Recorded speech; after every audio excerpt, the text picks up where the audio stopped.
လူတယောက်ကအေးလေးချိန်ပေါင်ရှစ်တာရှိတဲ့ကြောက်တုံးကြီးကိုမှပြီးရေရင်းထဲကိုပစ်ချလိုက်ပါတယ်ရေစင်တက်လာတဲ့အရှိန်နဲ့သူ့စပင်းတွေကိုဆေးကြောဖို့စူးစမ်းတာပါဒါပေမဲ့ရေကအရန်ဝေးသွားတာဒါမှမဟုတ်သူ့ဘောင်းပီတွေစိုးကုန်တာပဲဖြစ်တတ်ပါတယ်ဒါတောင်သူအရှုံးမပေးပါဘူးစပင်းမတန်ရှင်းရင်ရှောင်းလင်းကျောင်းတော့ကိုဝေခွင့်ရမှာမဟုတ်ပဲတိုင်းပညာသင်ယူခွင့်ရမှာမဟုတ်ဘူးလို့သူယုံကြည်နေလို့ပါနေ့တိုင်းကြောက်တုံးကြီးကိုပစ်ချရင်းနဲ့ရေကသူ့ကောင်းပေါ်တစ်ခါမှရုပ်မလာခဲ့ပေမဲ့တလက်အကြာမှာတော့ထူးခြားတဲ့ရက်လက်တစ်ခုထွက်ပေါ်လာပါတယ်အဲ့ဒါကတော့ကြောက်တုံးကြီးတွေကိုနေ့စဉ်မာတင်ခဲ့ရလို့သူ့လက်မောင်းတွေဟာတန်းမလာတာပါပဲနောက်ဆုံးမှာတော့သူဟာရေစင်အောက်ဘယ်လိုပြရမလဲဆိုတဲ့နီးလန်းကိုနားလည်သွားပြီးပေါင်800ရှိတဲ့ကြောက်တုံးကြီးကလည်းသူ့လက်ထဲမှာဘာမှမဟုတ်တယ်လို့ပေါ်ပါသွားပါတယ်သူ့ရဲ့စပင်းတွေတန်ရှင်းသွားပေမဲ့ပြဿနာတစ်ခုကသူ့တက်ထားတဲ့စပင်းထုကအယောင်လွတ်နေတာပါဒါကြောင့်နယံကအမုတ်ဖြူတွေကိုယူပြီးစပင်းကိုအဖြူရောင်ဆိုးလိုက်ပါတယ်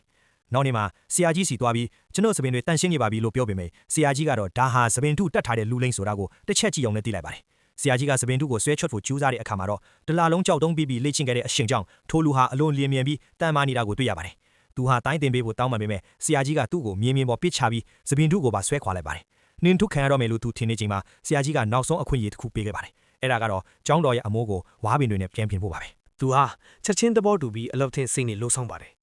အမိုးပင်နေရင်အောက်မှာဝါးကွင်းနေနဲ့လေ့ကျင့်နေတဲ့ရှောင်းလင်တပတ်ဒီကိုခိုးကြည့်ပြီးလိုက်လေ့ကျင့်ပါတယ်ဝါးပင်နေကြောင့်သူ့လက်မောင်းဒီပလက်ရှုံပြီးမဲ့သူမရနာပါဘူးညဘက်လူတွေအိတ်ချိန်မှာလဲသူဟာတိတ်တဆိတ်ဆက်လက်လေ့ကျင့်ပါတယ်တခြားတပည့်တွေကပညာရက်တစ်ခုကိုပဲတက်မြောက်ချိန်မှာသူကတော့အမိုးပင်နေမှာပညာရက်အားလုံးကိုခိုးယူသင်ကြားနေခဲ့တာမှာ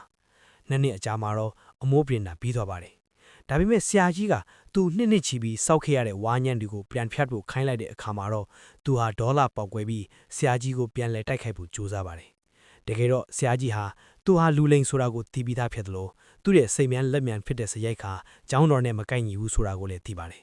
ဒါကြောင့်သူ့ကိုအမိုးပင်ခိုင်းပြီးတိုင်းပညာကိုတိတ်တဆိတ်သင်ယူခွင့်ပေးခဲ့တာပါ